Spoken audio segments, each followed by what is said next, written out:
Hello, everyone. Welcome to Question Everything, a podcast all about learning from the successes and the failures of those who dared to, well, question everything.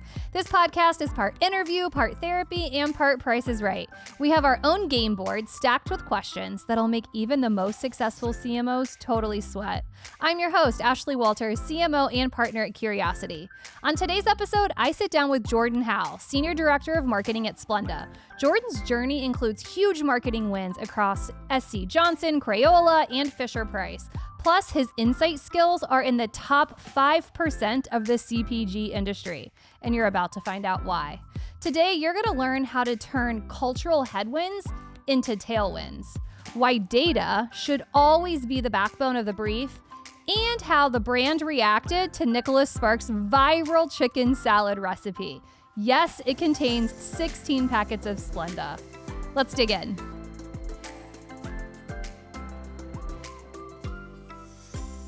Jordan Howell is the Senior Director of Marketing at Splenda, the #1 low-calorie sweetener brand. Splenda is also, drumroll please, Curiosity's newest client. That's right, that little yellow packet just hit our roster. Before Splenda, Jordan held epic stints at SC Johnson, where he was Global Marketing Director for Glade and Ziploc. Jordan is well known in the industry for his killer insight instincts, confidence in the face of cultural pushback, and marketing wins across 4 continents. No big deal. So just know that wherever this conversation leads, I think it's going to be pretty sweet. Welcome to the podcast, Jordan. Thank you. I love the intro. You can keep going if you want to. I would love to. I actually just stole you out of a room upstairs. You and your team are here for an onboarding. Yeah. First day here with your team. It's great. Everyone's curious, which is exactly what we expected. So it's been good so far. Oh, I love that. Well, we are so excited to have you on this podcast. Your background is absolutely fascinating. Thank you. You know that the way this thing works, I have 12 super spicy questions here on our fun little game board. We're actually in the studio today, which is fun. A lot of these we do virtually, so it's awesome to do this in person. And the power is all in your hands. You don't really know what's behind each of these numbers, so this is going to be fun. Where do you want to go first? Let's go lucky number 7 Number first. 7. All right. So, okay, this is great. So at Curiosity, we launched a cookbook for the holidays, and all of our employees created fun recipes and told fun stories, and we sent you one. Yes. And then I get an email that says, my cookbook has been stolen. So we heard your cookbook was stolen. What happened? What happened? I shared it to too many people, I guess. I loved it when I saw it, and it embodies who you guys are. So wanted to share it with the team. Everybody loved it. Thought it was hilarious. 2 weeks later, I thought, I'm going to take this home, show my wife. She'll love it too. It's gone. I don't know where it went. I don't know who took it. Hopefully they're trying all the recipes, but that's the story. Whoever took it. Keep it. Yeah, keep exactly. It, Enjoy we have it. more. And actually, Jordan, you actually bought another cookbook. I did. And we had everybody at the company that day sign it for you. So hopefully that made up for it a little bit. Yes, it did. Thank you. The cookbook thief. I love it. All right, back to the game board. Awesome. Let's go number 5. 5. You're going to stick in that same row here. All right. So we all know Splenda for the yellow packet. The packet is iconic. So are there any challenges with being so well known for one product, but having like such a vast portfolio of products that you have to support? Yes, good question. So it's a blessing and a curse, right? We're definitely grateful that everyone knows us as the yellow packet. They use us. It's part of their routine. But then the curse comes in, the challenge comes in that we do have tons of other products that, perform great and taste great, and people just don't have them yet in their routine. So I think the challenge for us is how do we take the great yellow packet that we have and introduce that, that benefit and that great product to other people through other occasions and other products, the full portfolio. So anything that you can tease that maybe is coming up, or like any new products you're excited about? I will say new flavors within our Cool. portfolio are coming out. So Okay. be on the lookout for that. Love that. All right, back to the game board. Let's go with the first one. Number 1. Number 1. Okay, so we just started working together, and one of the things that you said was just how much you really enjoyed meeting the team and how great the team chemistry was. A lot of our listeners are considering agency switches, or they might be in the middle of an agency switch. So any advice you could give other people in marketing on why like chemistry is so critical in terms of like that agency client relationship? Yeah.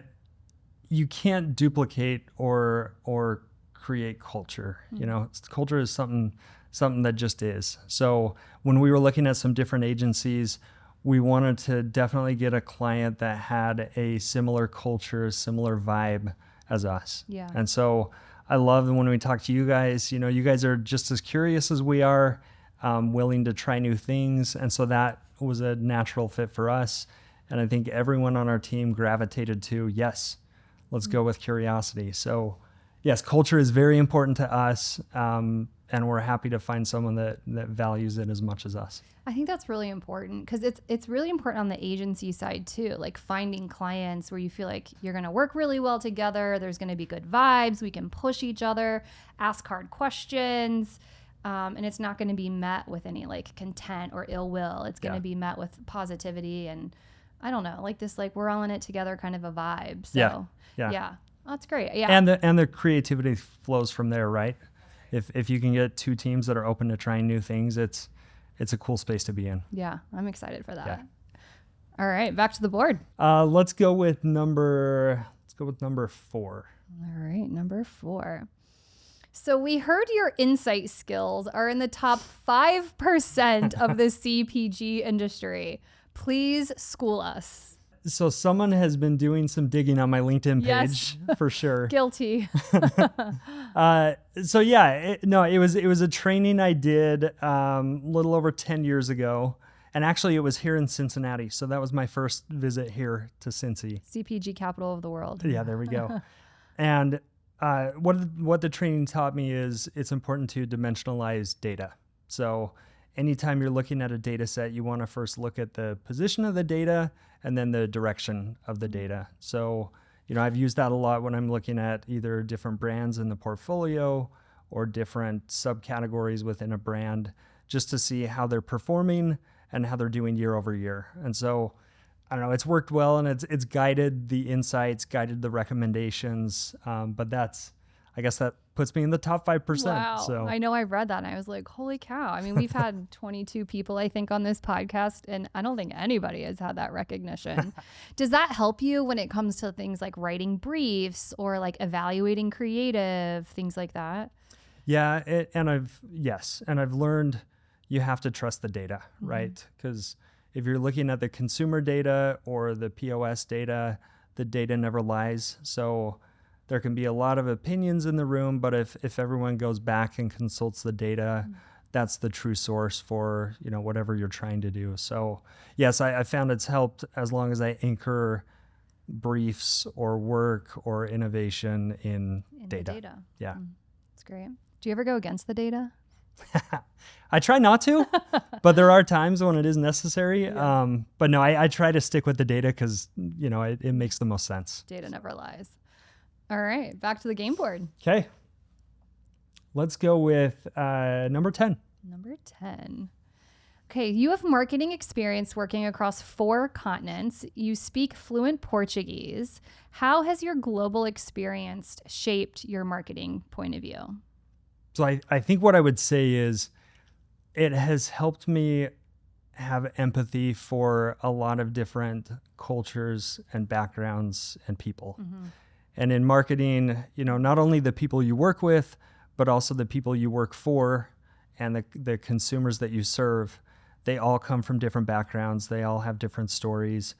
And, I've loved having the experiences across 4 different continents to be able to understand a little bit more about what people are dealing with, what's important to them. And it's guided me in my career as I've gone to different brands, looking into the insights and how best to serve them as a marketer. Yeah. What were the 4 continents? Yeah. So Europe, North America, South America, Asia. And it's a combination of, I've done internships, service, study abroad, and then obviously my career Do here you have in a the US. favorite? Oh, that's tough. Brazil will always hold a special place in my heart. Wow. So I spent 2 years there doing service. Amazing experience, eye-opening for me. I was 19 when I went down there to live for 2 years. The people down there are incredible. Food is great too down there. So no, really cool experience. And just the opportunity to dive deep and learn the language as well was a fun experience. So Can you say curiosity in Portuguese? curiosidade. Ooh, okay. I'm gonna have to practice that. I love that. All right, back to the game board. Let's go number 2. Splenda faces cultural headwinds in 2025 with the Make America Healthy Again movement. What's your number one tip for going toe to toe with cultural trends? A little spicy. Yeah, no, embrace them. Yeah. Right. So I would say with what we're seeing happening, I think they're tailwinds for us personally. Yeah. So I think with people trying to be healthier, with people understanding a little bit more about what they're using, what they're putting into their bodies, Splenda is an amazing choice, and it helps people feel better, helps people manage their weight, helps people manage their diabetes, so their blood sugar. So I think it's tailwinds for us, and as long as we can communicate our product benefits and what we do for people, I think we'll be in a good space. So turn those headwinds into tailwinds is what it sounds like. Okay, good advice. All right. We have another question up there, I think, about a little bit about that too. I hope we get to. Okay. All right. Let's do number 11. Number 11. Okay, so I get asked this question a lot as a woman and as a mother. So having a father on the podcast, I feel like I just have to ask this. So how do you balance the challenges of being a successful brand leader and being an amazing husband and father? First, shout out to my wife. Yes. She carries a lot of the load. So love her for that. I think it's taught me how to prioritize, because obviously my career is important to me.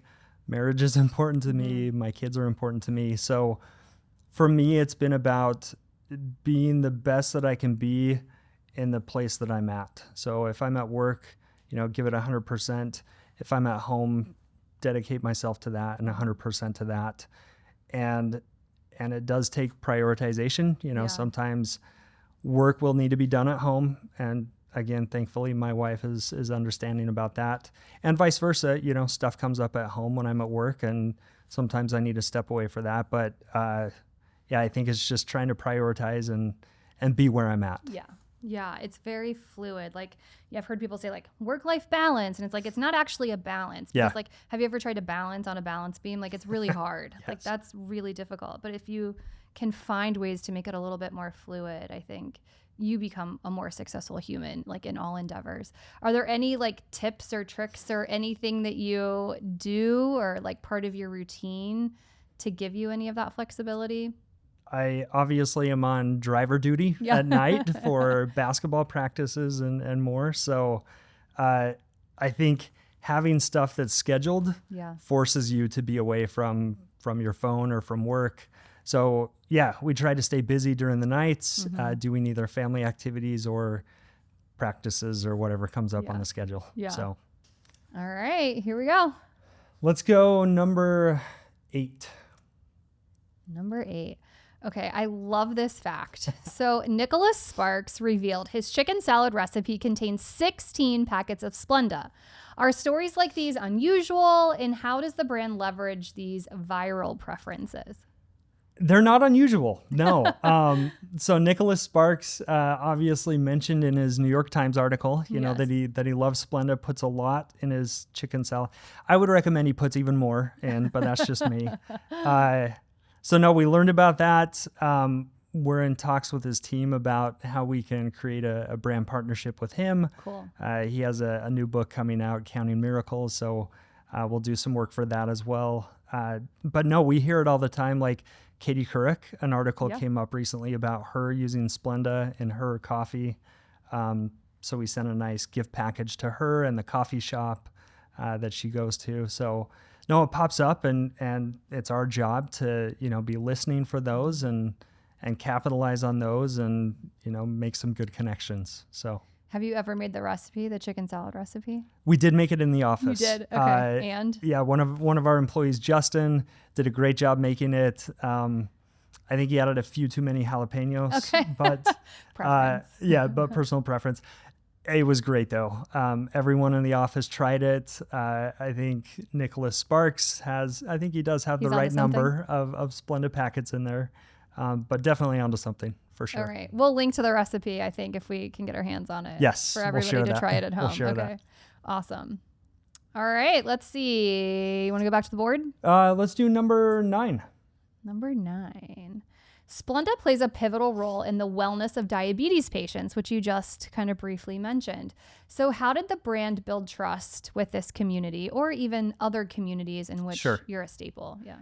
So we've done this for years, right? So we build trust with the diabetic community through working with the people that they trust, which are the healthcare professionals. Yeah. So it's taken a lot of outreach from our healthcare marketing team, working with those professionals, sharing the tools that we have for them to use with their patients.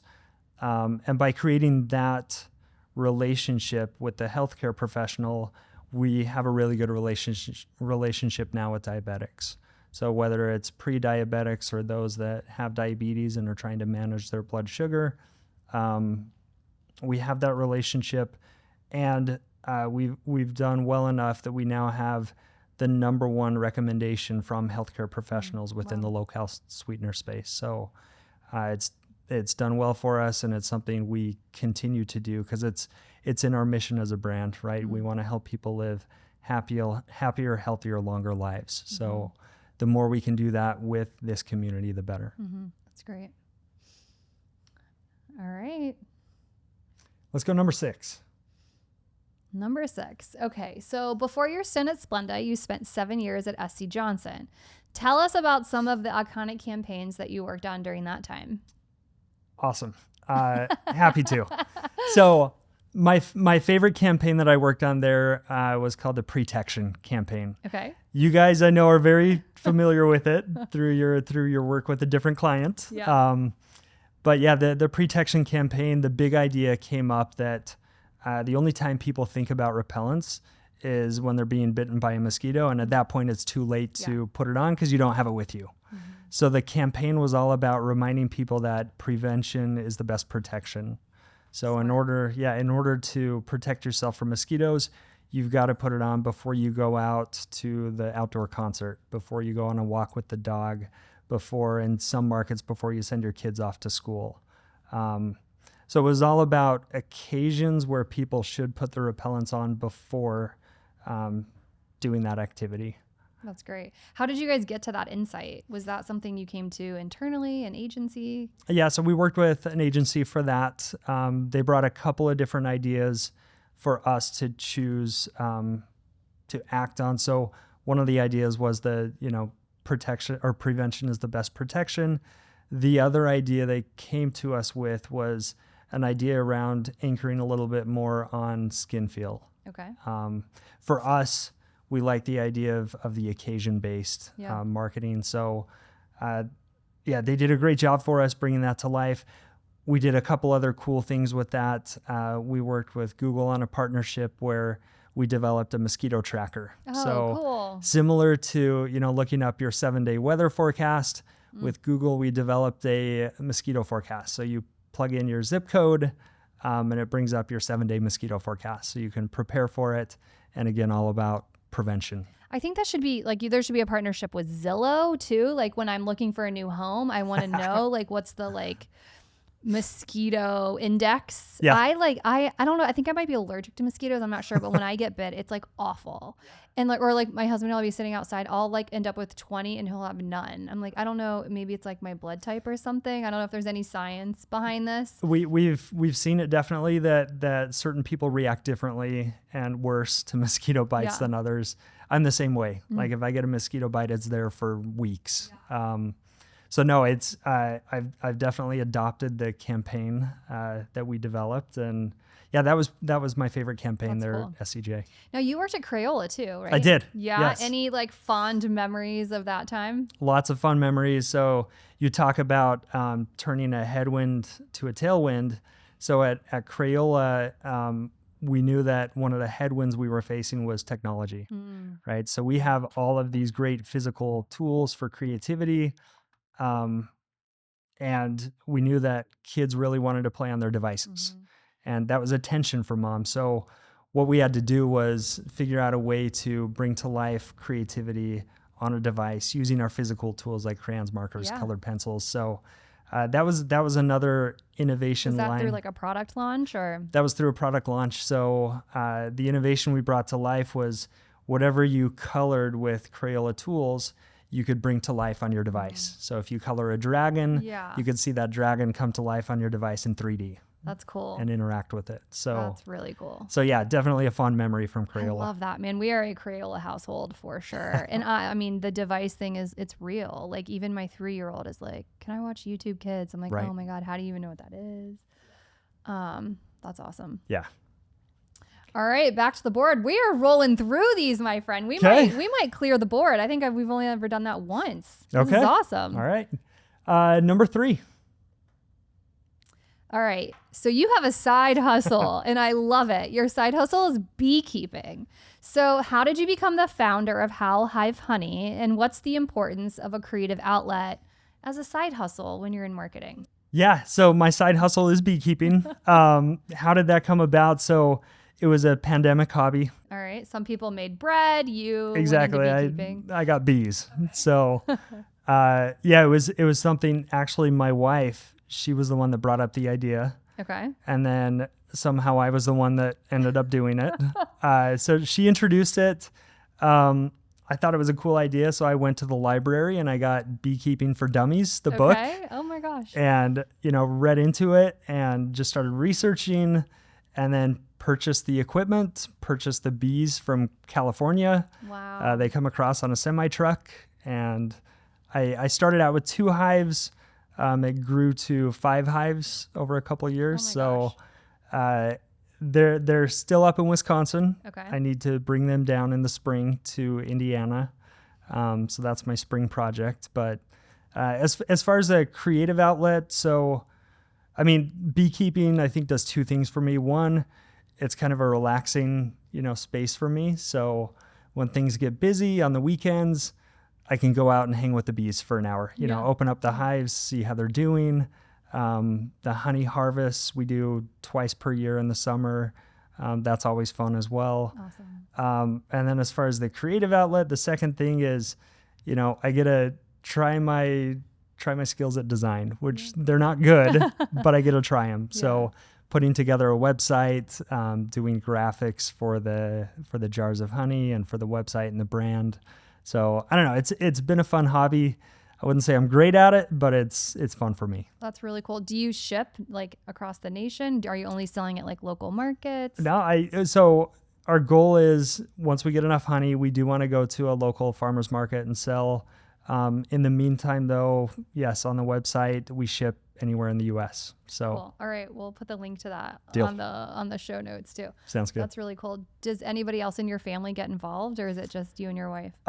It's my wife and I. It started with my wife and I and the kids, and one of the kids got stung, which scared all of them. I'm out. Yep. Yeah, so they're out. They love the honey, but not the work for some. I don't know, and I don't blame them.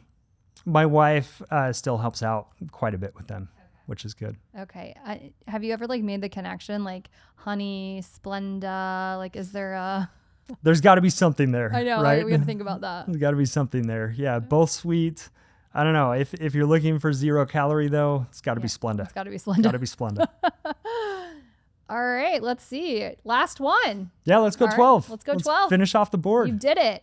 All right. So with a massive B2B and B2C business, what role does social media play in your marketing mix? It's going to be big for us, right? It's the connection with the consumer. And it's a good place for the consumer to react to us and give us feedback. So, I mean, it's going to be huge for us going forward.